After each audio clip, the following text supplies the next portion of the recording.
Ruler School is brought to you by Odyssey Games, where you can go to get singles for all your Force of Will and other trading card games, as well as these amazing patrons. Extra special thanks to guest lecturer member Toby Gaffney. Thank you for your support. Enjoy the video. Hey there, Rulers, DMO73 here, finally back and bringing you some feature match commentary footage from the new setup here in the basement. I am playing against Aaron. He is playing a green-blue-white Arla list, and I am playing a green-black-white Rezzard list. These are kind of introductory shells to these lists. We tried to not get too crazy. There's only a couple cards from DBV, specifically 2 copies of Dark Alice in the Rezzard list, and that was pretty much all the white splash there is. That's pretty much just to be able to serve as graveyard protection. In the deck profile you'll see later this week, I kind of talk about how you can, if you're just trying to build it off of AO3 cards, how you can build a Rezzard list that's green-black. But yeah, let's go ahead and dig right in. Finally good to be able to start playing games again in person, hopefully bringing you guys more of these kinds of games on a more consistent basis as we go. But we'll go ahead and jump right in with me being on the play here in game 1.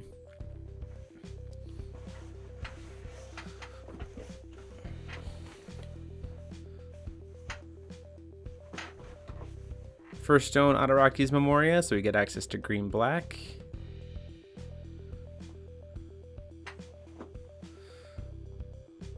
Then we're going to pass the turn there.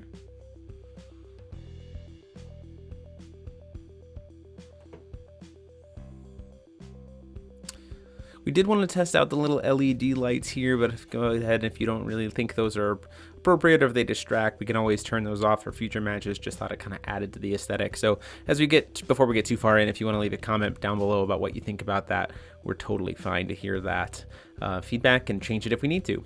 So we got Excel coming down on Aaron's side here, getting his first stranger removed. Looks like the one that protects all his angels.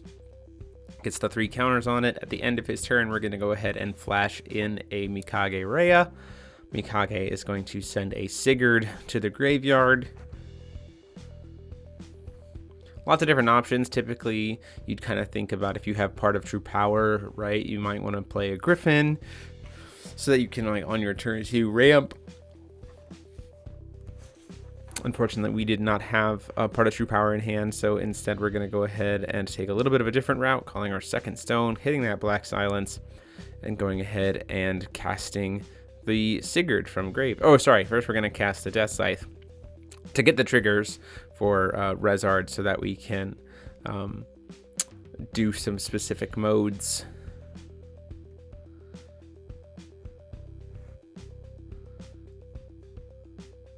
Gonna go ahead and Judgment for 0 and then make it so that we can get 2 strangers into the graveyard.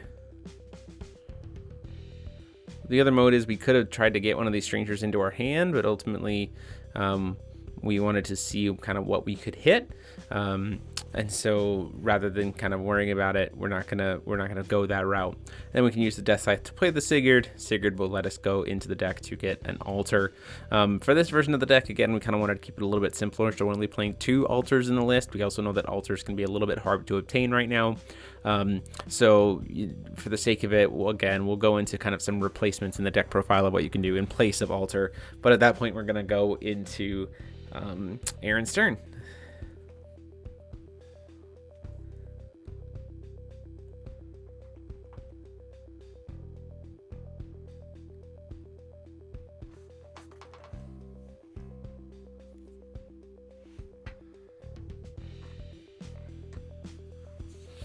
Moving into combat, gonna go ahead and use Excel to shoot the Rhea, and then try to swing in for 4. I'll move to block with the Rhea. They will trade, so I will gain 4,400 because vampires gain drain, and she is a vampire.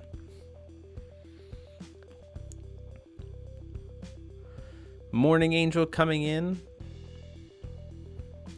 trying to remove the 3 cards in the graveyard. In response to that, we're going to go ahead and sack Sigurd to altar and then use the altar. And this is the exact kind of thing that I'm talking about, is we're going to, it's just a little bit of a splash into white for these Dark Galluses, so that we can have something to be able to protect the graveyard, because it is kind of so important.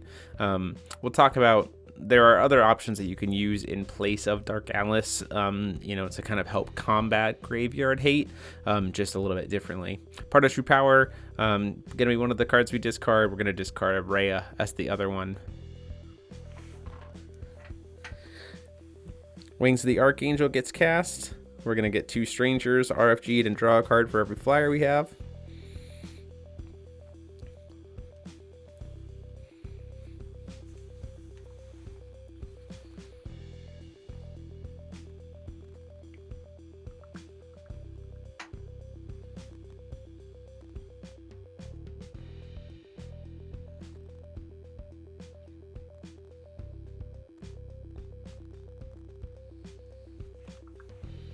Using the Angel, the wings to play Magnus Angel, which is very, very large now because we have 4 Strangers removed.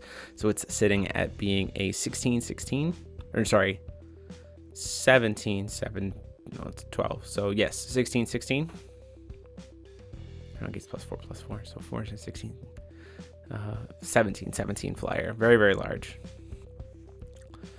Paying 3 here to play March of the Dead Awakened, trying to get back a Sigurd and the Shade. Those will come in. Shade will trigger to force him to sacrifice a Resonator. Sigurd would trigger to go get me a card from the graveyard.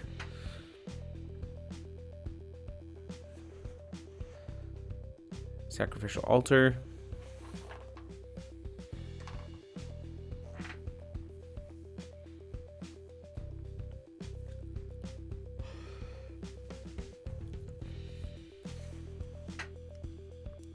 Now, the nice thing with Altar here is we could just choose to sacrifice the Shade right now and get rid of the Magnus Angel, you know, kind of keep clearing the board while establishing even more and more pressure.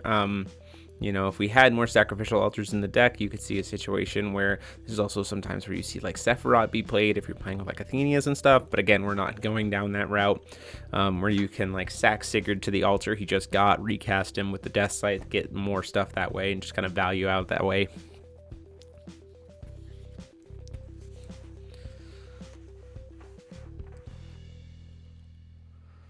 You have a Calico Cat in hand. Doesn't really do much in this matchup, and especially since we already have the 1 Dark Atlas out. It was designed to kind of maybe help us recycle some of our own cards if we need to, rather than have them be RFG'd, as well as being able to hit some stuff in the mirror. Also apologize for any little skips in the video. We're having some camera issues as we're trying to get this figured out in the new space.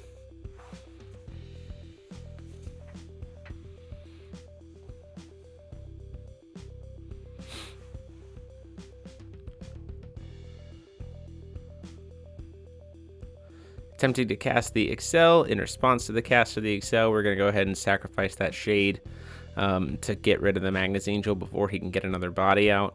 That Excel is going to have a lot of counters on it.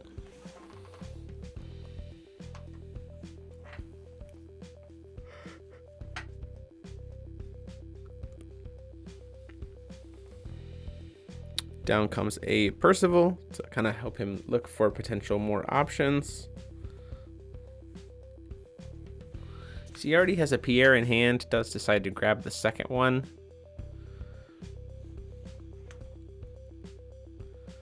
Plays the Pierre, which will come in with 2 counters.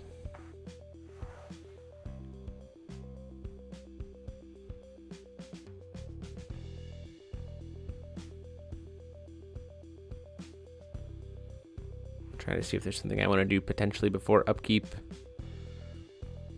Or at the end of his turn. We're going to go ahead and use March of the Awakening of the Undead Lord to try to deal the mode that deals 4 damage to every Resonator. And then I gain that much life. Pierre's going to try to shoot bow. We'll attempt to sacrifice the Sigurd to the altar in response. In response to that, he's going to try to gain even more counters. This is kind of one of those situations that's what leads Pierre to be such an advantageous card, because it has so many counters on it. It can do just a lot of, because it has the swiftness to be able to recharge. The more Strangers you have RFG, kind of the more tools he has, and even in the form of like spot removal or trying to play around the Pierre, they can just like generate extra counters and do a lot of other crazy stuff. So you get into some pretty weird situations.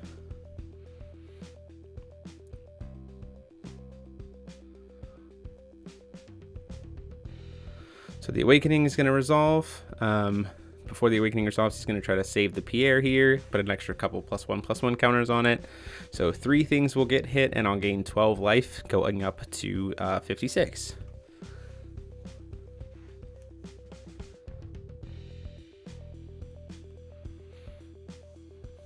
At that point, we actually get to go into my turn. You see we have a Pharesia there, primarily because she can block, and she has barrier, and she has flying, so she can block that Excel without really having to worry about it.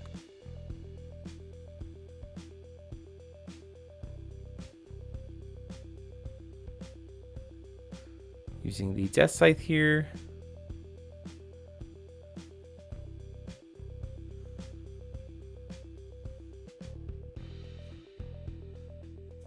Gonna swing with Pharesia. Says, let's see if we can get some damage in there. He says, that's fine, I'll take it. Goes down to 34. At that point in time, we're going to use Scythe and our stones to cast Mikage's Game of Dreams. His grave is pretty flooded with things that aren't super influential right now. My graveyard has a lot of very large things right now, including Dark Alice and a couple Reyes and all kinds of other stuff. So the hope is that we can get a pretty big board swing here. In response, he's going to use Earthly Flash to kill his own Excel, because it does have flying.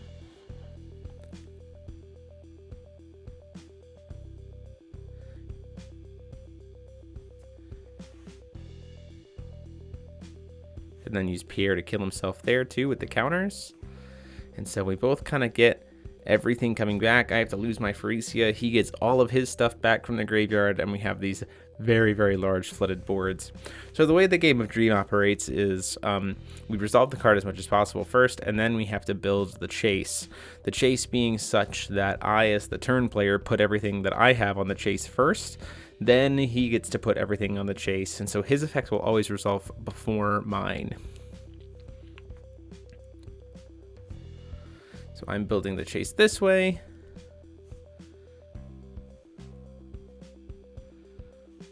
Pierre doesn't have any enter effects. The Morning Angel is not going to do anything because I have a Dark Alice.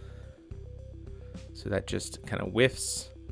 His Percival goes off. He gets to look at the top 5, put a card from among them into his hand.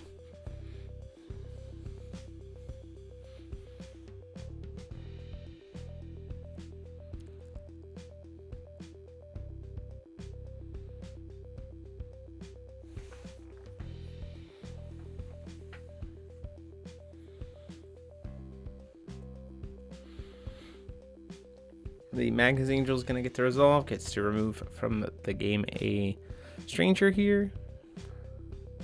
The Excels both get to remove from game strangers as well. There's only 4 left at this point. So the problem once again in this situation is that Pierre, because he just has so many resonators at this point. So many cards in the RFG area at this point that it could be a pretty big problem.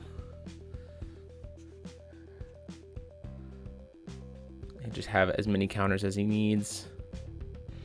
One of them has 24 counters, one of them has 27 counters at this point. And now my stuff gets to start resolving.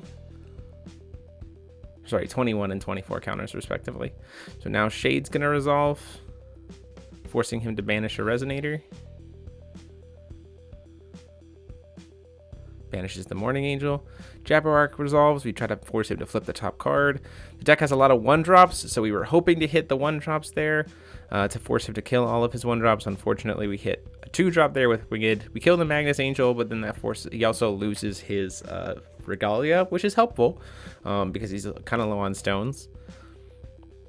And then the Rhea resolves.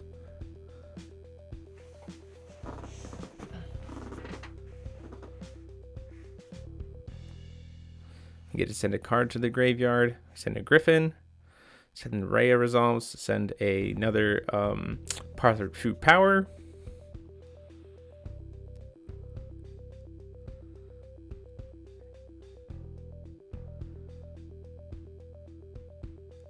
I thinking about what's in hand in terms of like what maybe actually might be better for me to get to the graveyard here.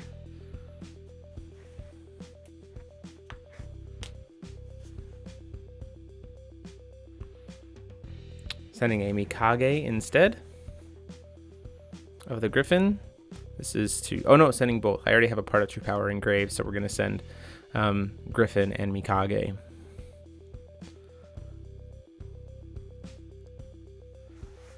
And then Dark Atlas gets to resolve. And I do a little bit of a misplay here. You see I have an End of Friendship, which I could technically cast this turn. I sacrifice the Shade, draw, have to discard another card. I discard a Awakening of the Undead Lord. The Shade trigger goes on the chase. He has to sacrifice a Resonator. He sacrifices the Shade. Or he sacrifices the Percival here. The End of Friendship would be really good here to clear 2 of the guys off the board. You know, there's a lot of potential value to be had there.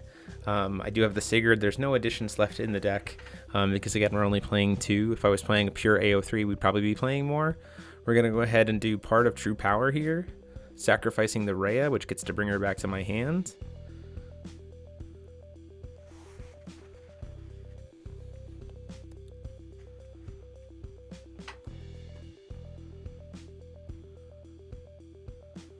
To grab the Mikage. It might have actually been better in this scenario to have played the End of Friendship because it's guaranteed 2 kills.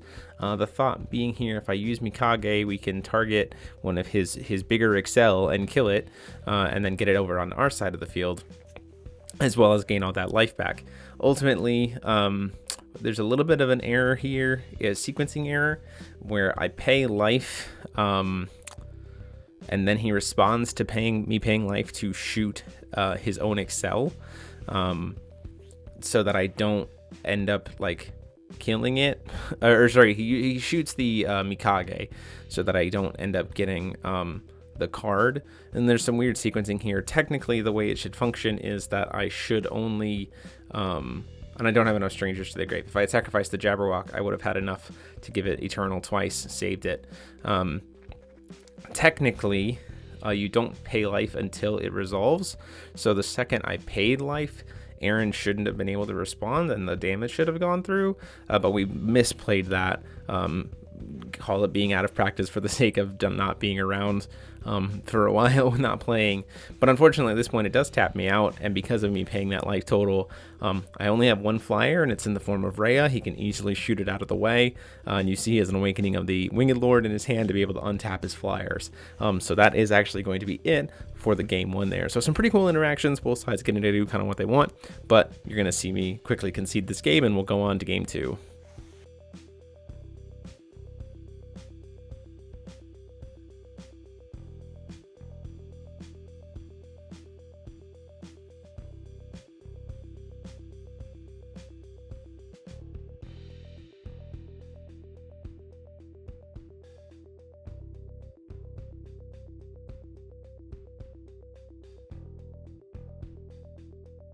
As we go into the next game, don't forget to hit that subscribe button and the bell down below so you're notified when all of our videos goes live, and consider supporting the channel by being a member here on YouTube or by checking it out on Patreon for all the cool exclusive perks that come with supporting us. Thank you guys so much. Let's go to the next game. Game 2 here. Rezzard choosing to take the draw. In Regalia matchups, having the draw is pretty great. Does have that turn 1 Percival, which is interesting when you see he has the Pierre. 2 more Pierres coming up in the lineup there. Chooses to grab one of them because it's the only options that he had. Now sitting on 2 Pierres in hand, we have a green-black Stone and green-black Energize.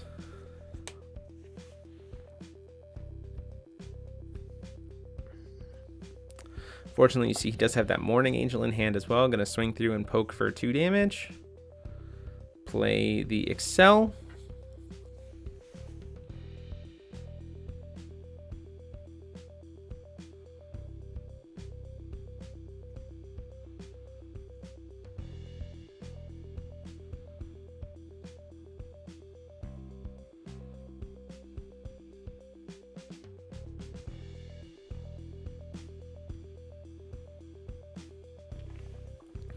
We're going to draw for turn first, and then we're going to flash in the Rhea here.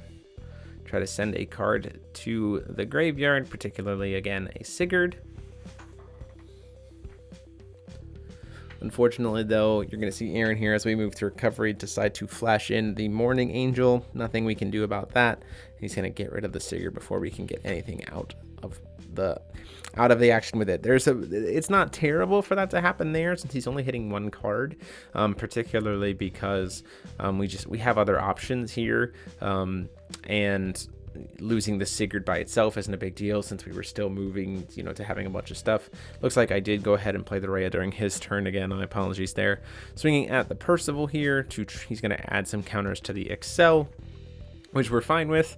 Ultimately, we have an End of Friendship here in hand, so we can use the Rhea to kill a bunch of other stuff and then get the Rhea back to our hand. We're trying to keep the board clear here. Calling another stone, hitting another Autoraknius Memoria. Choosing to go straight into combat, uses Excel to swing, targeting the Rhea. We're going to go ahead and use End of Friendship on Rhea, who will get to come back to my hand and force him to banish those 2 Resonators. So again, keeping that board clear, getting the Rhea back to our hands, trying to maximize value here. Not super great because he just gets to replenish. Playing a Pierre here with 2 counters, and then just chooses to pass the turn there. Move to recover. Sacrificial Altar drawn, not really great when we want to be able to get it for free with Sigurd. Decide to use the Rhea again here. Using the Energize in the upkeep after draw.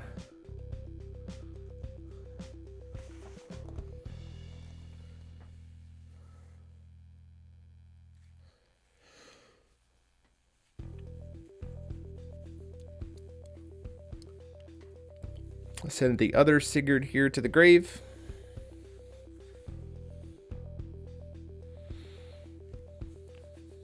Move to recover, call stone.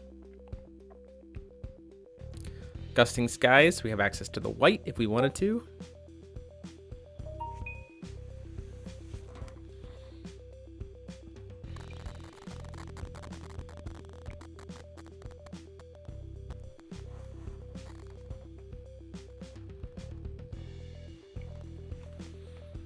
Playing a Pharesia.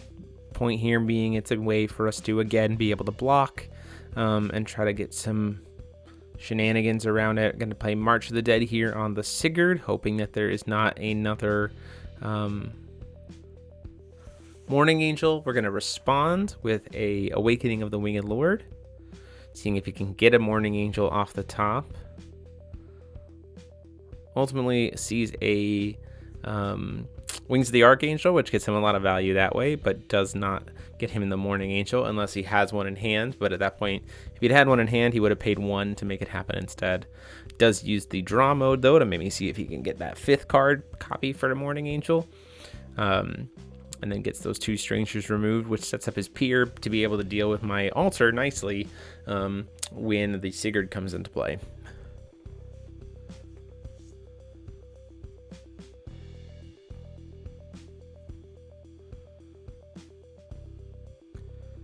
Bring out the Sigurd.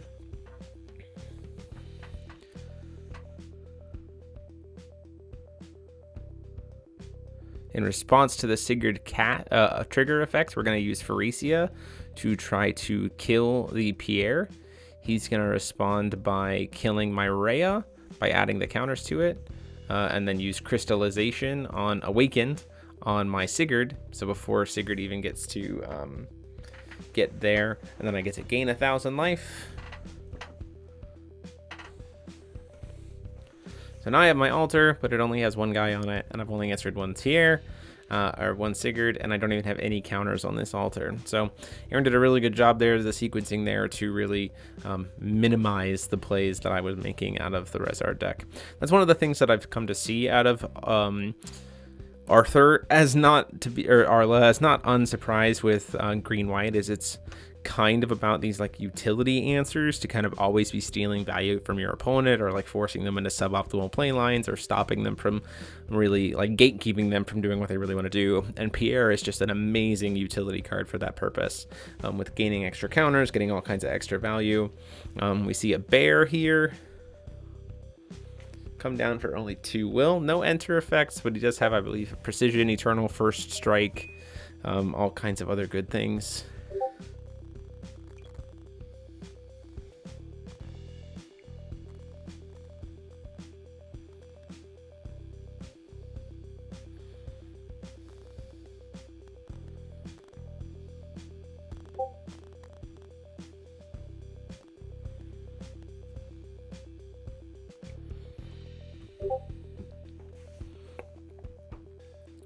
Another Pierre comes down here. Going to attempt to recast the Sigurd. We know that there is not another altar in the deck, but we're going to go look through it anyway. We know the other one's in my hand. I mainly just want to keep playing these 8/8 body.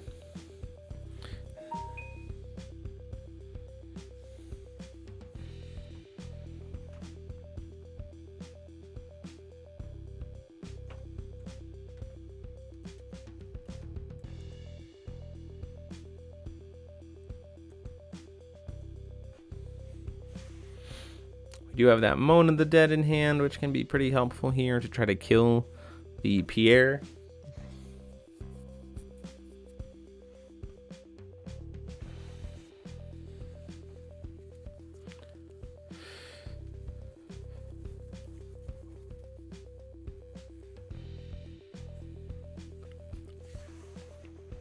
The problem is there's really no way that we can kill that bear right now. There's just, unless we had something like End of Friendship, which unfortunately we just don't have in hand. We're going to go ahead and swing in the air with Pharesia. He says that's fine. In response to no blocks, we're going to go ahead and use Pharesia's effect, discarding Awakening of the Undead Lord to give her +4/+4 and try to do -4/-4 to the Pierre.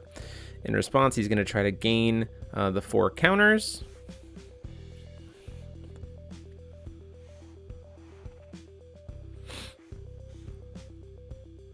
We're going to try to pop the Sigurd. That's a misplay there because he's just going to go ahead and pop the altar before it even gains a counter anyway. So I just removed my Sigurd for no reason, as opposed to just kind of accepting the fact that altar just wasn't going to be a card and keeping the body on board. So 10 damage goes through, takes him down to 30.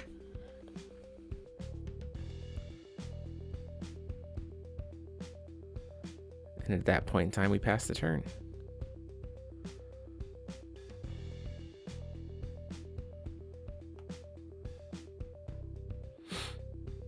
Ooh, does have another Wings of the Archangel there, which I believe he just top decked. He's going to go ahead and start to do Judgment, and he goes, wait a minute, I can be a little bit better about this. I get free Judgment mode if I just play another Wings of the Archangel. And so we're going to get the modes to 2 Strangers RFG'd, and then which buffs up his Bear even more, and then also gets him to be able to Judgment for free, which will get him another Stone and another Stranger in the RFG. Setting Arla very nicely up for a God Art.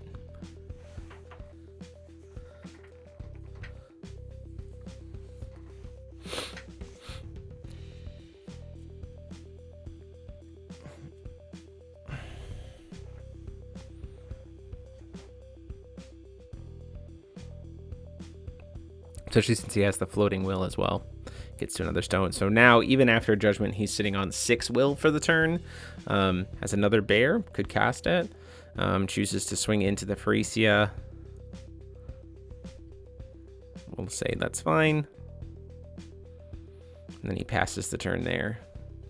There's no point in doing God Art anytime other than in your upkeep. Or your opponent's end phase, right? Because then you're going to be able to attack with everything. Playing the Rhea.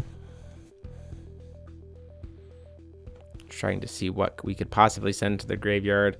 It's one of those times where I wish that Mikage Seijiro's Game of Dreams was a remnant card, because we could potentially put it into the yard and kind of serve it as a punish to say like, hey, you can't possibly do your God Art, because if you do, you're in big trouble.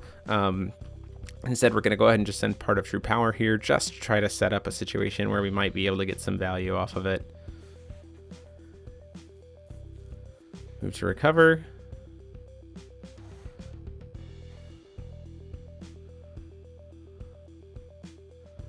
Play the part of true power to sacrifice the Rhea. Get the Rhea back to my hand to try to bring back the Griffin.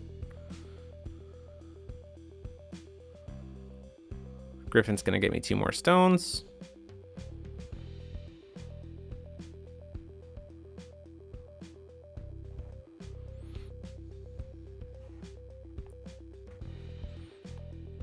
Use one of the blacks from those stones to recast the Rhea.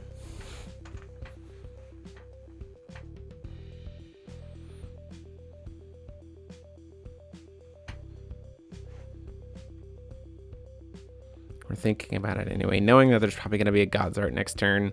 We're kind of in a really rough spot.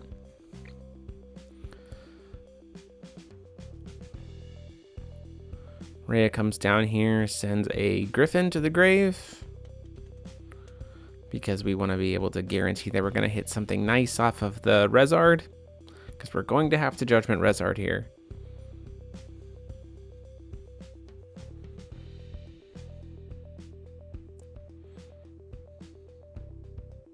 Rezzard's going to mill the top 4. There's that Game of Dreams, and if it had been a Remnant card, we would have been in really good shape. We're going to get the Griffin, who will ramp us 2 stones.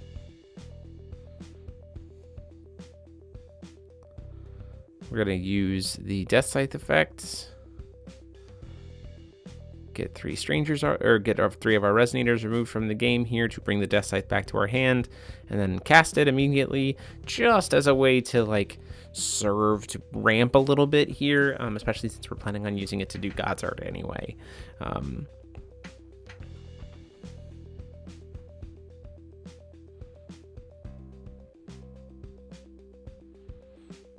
And then that is our Vampire Griffin.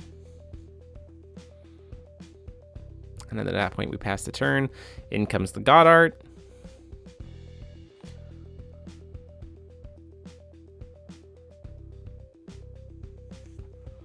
Lots of different triggers here. The 2 Arthurs get to get him 2 Resonators. He gets to revive a Resonator from the grave with Ishtar. Morning Angel here, gonna target 3 of our cards.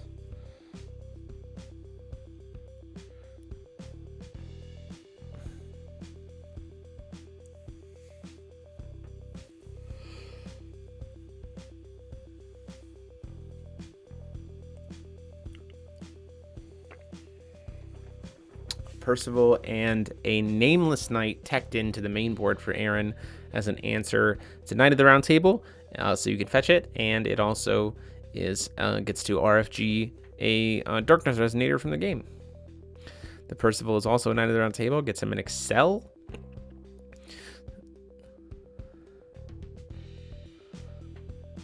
The Nameless Knight is going to attempt to kill the Vampire Griffin.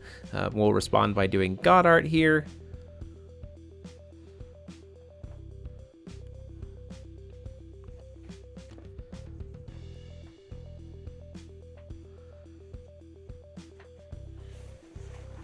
So you can see Arla, if he gets stuff RFG'd fast enough, that God Art is particularly devastating, where it's just like, wow, so much value so quickly. It is definitely a unique mix of strangers being utilized by Aaron here. Didn't expect to see the Arthurs. The Apollon makes sense to be able to reset his life. Things that you want to be able to try to set up to help Bear be good. But still, there's a lot of kind of craziness that goes on here. We want to try to kill things as fast as possible. He's going to use Artemis's effect to give Artemis barrier from the thing that's being killed by the Griffin.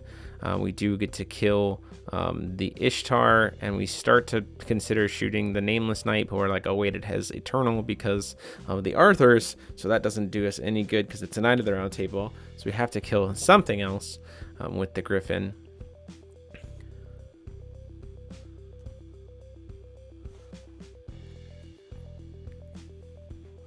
And he left the Morning Angel kind of for last, to happen last. So we hit it, we don't kill it, we get to deal the damage to it, and then the Morning Angel gets to come in. We gain 24 life because you hit it for 14 with Rezzard, and then, or sorry, 22, yes,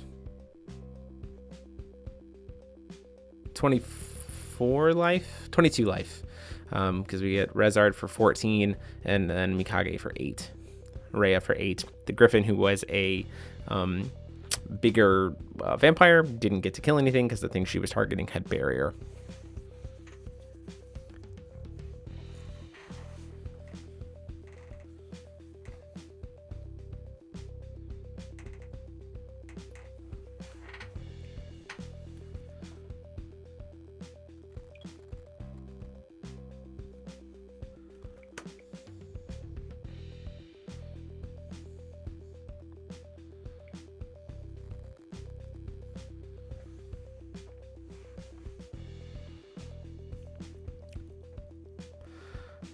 At this point in time, there's really not much I can do, having already spent the God's Art, outside of hopefully trying to get into a Game of Dreams or something like that. But the deck only plays 2, and we saw me mill 1. And like we said, the card doesn't have Remnant, so we're in a pretty bad shape here. I'm going to go ahead, and he tries to kill the Rezzard. We go to block with the Griffin. He tries to kill it using Artemis's effect. We sacrifice it to Moan of the Dead to try to kill something. And he says that's fine. I try to kill the Apollon. He says that's fine. Doesn't try to even give a barrier. Resets his life back up to 40 as is mandatory with Apollon. And then kills the Rezzard. Kills the Rhea with the other Arthur. And then at that point swings in for a total of 6,000 damage.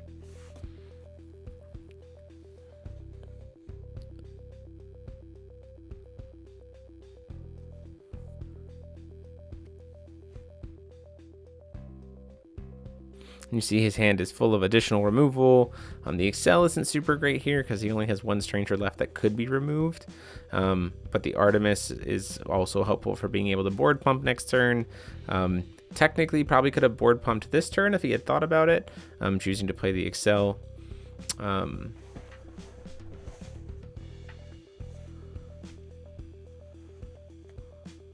Hits the Faust.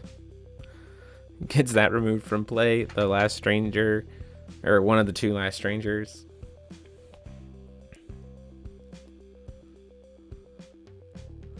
Moan of the Dead gets my Faust to Grave, which would have been really helpful about 2 seconds ago, but we didn't even have a way to cast it anyway. At this point in time, we're staring down a massive board. The only hope would be like to try to somehow survive to be able to get to a Game of Dreams, but there's nothing really much we can do there. So you're going to see us kind of pedal through and set up to try to not die, but ultimately that is going to be the game. So as it's playing out here, I do just kind of want to talk about a few things.